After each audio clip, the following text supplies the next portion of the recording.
भाई अगर आपका भी मैथ्स में मार्क्स कम आ रहा है, हर एक मॉक टेस्ट में जो है वो मार्क्स कम आ रहा है, तो क्या आपको लगता है कि इस बार हम एसएससी जीडी 2026 में सिलेक्शन ले पाएंगे? ये आपके अंदर एक सवाल होगा। और चूंकि हम देख रहे हैं हर एक वीडियो पे बहुत सारे कमेंट्स इसी चीज़ को लेकर है कि एसएससी जीडी 2026 की तैयारी भैया कर रहे हैं, लेकिन मैथ्स में नंबर जो है वो बढ़ नहीं रहे, तो क्या हम सिलेक्शन ले पाएंगे कि नहीं? तो मेरे भाई आज का जो वीडियो है ये आप लोगों के लिए बहुत ज़्यादा इंपॉर्टेंट होने वाला है।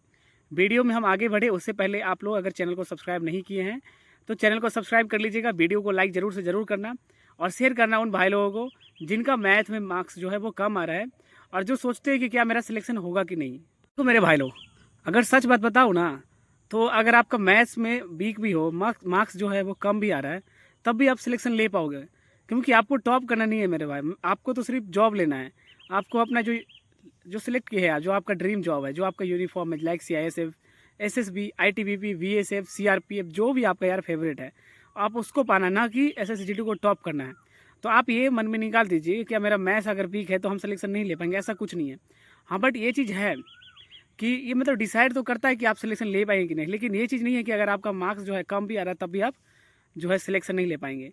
क्योंकि देखो मेरे भाई, अगर आपका मैथ्स में मार्क्स अगर कम आ भी रहा है ना, तो बाकी अदर 3 सब्जेक्ट जो है, हिंदी हो गया, GK GS हो गया और रीजनिंग हो गया, फिर अगर आप ये सब जितना अगर आपका स्ट्रॉन्ग रहा तो फिर भी आप अगर मैथ में मान लो 10 से 20 नंबर भी ले आओगे ना, आप समझ रहे हो ना, 40 टोटल 20 क्वेश्चन आता है, 2 मार्क्स का है तो टोटल 40 मार्क्स का टोटल, उसमें से अगर आप 15 से 20 मार्क्स भी ले आओगे तो आराम से यार सिलेक्शन ले पाओगे आप। जो भी है ना, मान लो अगर आप CISF दियो फर्स्ट प्रेफरेंस, तो CISF नहीं होता VSF होगा, चाहे सेकेंड में चाहे SSB होगा, तो जरूर मिल जाएगा। क्योंकि हमको जॉब लेने से मतलब, हमको टॉप करने से तो मतलब है नहीं। सभी लोग जितने मेरे एस्पिरेंट्स हैं, जितने मेरे भाई लोग हैं, बहन लोग हैं, जो SSC GD 2026 की तैयारी करने हर डे, क्योंकि जैसी मैं वीडियो बनाई है और जो हमारे व्यूअर्स हैं जो हमें देखते हैं, वो हर रोज़ मुझे पता है कि वो मॉक लगा रहे होते हैं। बट ये भी डाउट आता है ना कि यार मार्क्स कम आ रहे हैं, और इस चीज़ में वो सोचने लग जाते हैं कि यार फैमिली का सपना टूट जाएगा। हमारा एक सपना है कि हमें SSC GD फर्स्ट अटैम्प्ट में क्लियर करना है, किन्हीं का लास्ट अटैम्प्ट है, तो वो सोच रहे हैं कि मुझे इस बार क्लियर करना है। तो ये थिंकिंग जो है आ जाता है। और सबसे ज़्यादा घबराहट इसलिए होता है ना कि मैथ्स में जो है मार्क्स बढ़ नहीं रहा। लेकिन देखो, आपको जो पढ़ने का तरीका है ना वो थोड़ा अलग है, आपको स्ट्रेटजी थोड़ा चेंज करना पड़ेगा मैथ के लिए। बाकी के लिए तो आप सेम रखो, क्योंकि अगर अदर सब्जेक्ट अगर स्ट्रॉन्ग है, इसका मतलब बाकी स्ट्रेटजी आपका ठीक है, मैथ्स में थोड़ा अलग करना होगा। अब मैथ्स में क्या करना होगा अलग? तो सबसे पहले आप ये देखो ना कि ईजी टॉपिक्स कौन कौन है। सबसे पहले आप ईजी टॉपिक्स को पढ़ो अच्छा से। कॉन्सेप्ट मुझे लगता है आप सब लोगों का क्लियर होगा, तो आप क्वेश्चंस का प्रैक्टिस करो और एक ही टाइप का क्वेश्चंस पढ़ो। उसके बाद PYQ भी आप लगा सकते हो, या कोई सर अगर आपको बता रहे हैं कि PYQ इस चैप्टर से ये क्वेश्चन पूछा गया था, तो उसी टाइप का क्वेश्चन आप बनाओ, प्रैक्टिस करो। इससे क्या होगा कि आपको ज़्यादा क्वेश्चंस अलग अलग टाइप का बनाना भी नहीं पड़ेगा, और वही चीज़ पढ़ोगे जो क्वेश्चन आपको पूछेगा। मैं ये बता रहा हूँ ऐसे इस तरीके से। उसके बाद क्या करना, आप ईजी के बाद आप थोड़ा सा पढ़ना मीडियम, उसके बाद थोड़ा हार्ड पढ़ना, ठीक है। लेकिन अगर देखो, अगर ईजी और मीडियम अगर आप कर लेते हो तो लगभग मान लो 20 क्वेश्चन है, तो 10 क्वेश्चन यार आप आराम से बना दोगे, ठीक है। बाकी हार्ड क्वेश्चन मान लो 50%, यानी कि 10 क्वेश्चन हुआ, तो वो नहीं करेंगे, स्किप कर देंगे। फिर भी हमें को तो 20 नंबर तो चाहिए, हमें टॉप तो नहीं करना, हमें तो पढ़ना है सिर्फ। उसके बाद अगर अभी आप मॉक लगा रहे हो ना, तब हर एक लोग यार मॉक को ना एनालिसिस नहीं करते हैं। क्यों नहीं करते? क्योंकि उनको क्लास करने का टाइम होता है, कभी ये काम कभी वो काम। जो घर पे पढ़ रहे हैं उनको तो और सबसे ज़्यादा दिक्कत होता है कि भाई कभी ये काम के लिए मम्मी बोल दी, चाहे पापा बोल दिए, तो इस चीज़ में वो ज़्यादा डिस्टर्ब हो जाते हैं। बट कोई नहीं यार, जब मॉक लगाते हो ना तो एनालिसिस करना मत भूलना। अब देखो कि मेरा मार्क्स जो है क्यों नहीं बढ़ रहा है, क्या दिक्कत हो रही है। तो जो चीज़ में प्रॉब्लम आ रहा है, जो टॉपिक में, उस टॉपिक्स को आप देखो, पढ़ो और उसके कॉन्सेप्ट को क्लियर करो। जब तक आप कॉन्सेप्ट्स को क्लियर नहीं करोगे अच्छे से, तब तक मेरे भाई आप मार्क्स जो है ना मैथ में वो कभी अच्छे नहीं ला सकते हो। दूसरा नंबर चीज़ क्या करना, आपका जो बेसिक फार्मूला होती है वो एवरी डे आप 10 मिनट्स या रिवीजन करना। 10 मिनट्स एक कॉपी बनाओ फार्मूला का, उसमें रिवीजन करना। इससे क्या होगा ना कि आप रिवीजन करोगे तो हल्ली दिमाग में घुसता जाएगा। ये सिर्फ मैं रिवीजन करने के लिए बोला हूँ, बाकी प्रैक्टिस करना ही सबसे मोस्ट इंपॉर्टेंट है मैथ्स के लिए। जब तक आप मैथ में प्रैक्टिस नहीं करेंगे तब तक आपको मैथ अच्छे से जो नंबर है वो ला के नहीं देगा।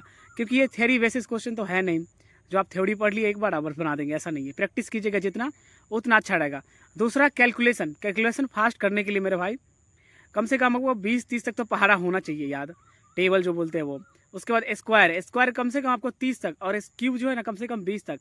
मैं ज़्यादा नहीं बता रहा हूँ यार, ज़्यादा बहुत सारे लोग ज़्यादा कहते हो, ऐसा कुछ नहीं है। इतना तक अगर आप कर लेते हो ना तो 100% है यार कि आप मैथ्स में स्ट्रॉन्ग हो जाओगे, ठीक है। देखो मेरे भाई, आप ये चीज़ आप मत सोचना कि मेरा मैथ्स वीक है तो हम सिलेक्शन नहीं ले पाएंगे। आप ज़रूर यूनिफॉर्म के पाएंगे, ठीक है। बस वही है कि आपको 3 सब्जेक्ट पे फुल फोकस करना है। और मेरे भाई जब आपको लगे ना मतलब पढ़ने में मन न लगे तो आप गॉड का भी नाम लेना, थोड़ा सा आँख बंद करना और थोड़ा ध्यान देना कि यार हम किस चीज़ के लिए पढ़ रहे हैं, इतना मेहनत क्यों कर रहे हैं। फिर आपको ज़रूर से ज़रूर मन लगेगा और अच्छा लगेगा। और एक बात याद रखना मेरे भाई, देखो आपको तो एग्ज़ाम टॉप तो करना नहीं है, आपको सिलेक्शन लेना है। और मेन चीज़ है कि स्ट्रैटेजी, अगर आप सही स्ट्रैटेजी फॉलो किए ना तो आप ये जो एसएससी जीडी 2026 का एग्ज़ाम है वो आसानी से आप क्वालिफाई कर लेंगे। एक चीज़ मैं आप लोगों को और बताना चाहता हूँ मेरे भाई लोग, कि इस बार जो है ना नॉर्मलाइजेशन का सिस्टम थोड़ा अलग हुआ है, तो ये भी बहुत अच्छा चीज़ है आप लोगों के लिए।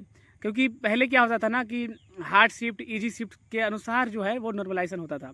अब है कि नॉर्मलाइजेशन का जो सिस्टम है वो हार्ड और ईजी को जोड़ के जो एवरेज आ रहा है वो आपका नॉर्मलाइजेशन का फाइनल मार्क्स होगा।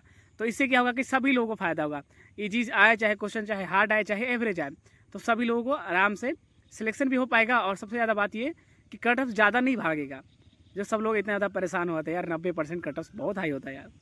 एक चीज़ और आपको बता दूं मेरे भाई लोग, जिन लोगों का मैथ्स वीक है तो आप जिस दिन आपका एग्ज़ाम होगा, एग्ज़ाम हॉल में आप ये मत सोचना कि मेरा मैथ्स वीक है तो मैं क्या करूँगा, ये डर कभी नहीं लेना। सबसे पहले डर लाओगे ना तो आप बाकी अदर सब्जेक्ट जो आपका स्ट्रॉन्ग है वो अच्छे से नहीं दे पाओगे।